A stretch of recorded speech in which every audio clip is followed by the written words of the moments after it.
രാഷ്ട്രീയ കേരളം ഉറ്റുനോക്കിയ കൊടുങ്ങല്ലൂർ നഗരസഭയിലെ തെരഞ്ഞെടുപ്പ് ഫലം LDFന് ആത്മവിശ്വാസം പകരുന്നു. എന്നാൽ തിരഞ്ഞെടുപ്പ് ഫലം BJPക്ക് ആത്മപരിശോധനയ്ക്കുള്ള അവസരമായി മാറുകയാണ്.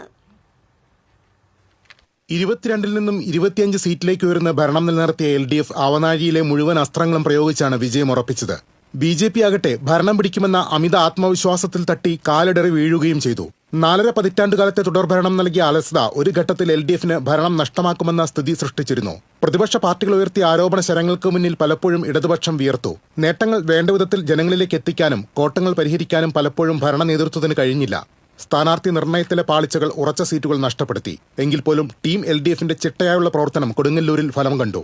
അതേസമയം കഴിഞ്ഞ കാലങ്ങളിലെ സീറ്റ് വർധന സ്വാഭാവികമായും ഉണ്ടാകുമെന്ന പ്രതീക്ഷയിൽ മുന്നോട്ടുപോയ BJPക്ക് LDFന്റെ രാഷ്ട്രീയ തന്ത്രങ്ങൾക്ക് മുന്നിൽ കാലിടറി. കണക്കൻകടവിലെയും VP തുരുത്തിലെയും വിജയമാണ് പാർട്ടിക്ക് അല്പമെങ്കിലും ആശ്വാസം പകരുന്നത്. രണ്ടിടങ്ങളിലും CPIയിൽ നിന്നാണ് വാർഡ് പിടിച്ചെടുത്തത്.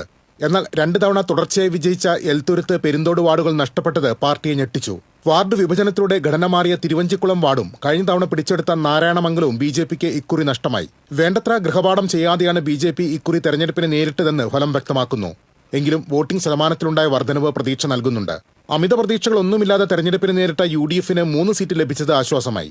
കഴിഞ്ഞ വർഷം മുസ്ലിം ലീഗിന്റെ എതിർപ്പ് മൂലം നഷ്ടപ്പെട്ട തൈവെപ്പ് വാർഡ് BJPയിൽ നിന്നും തിരിച്ചുപിടിച്ചു.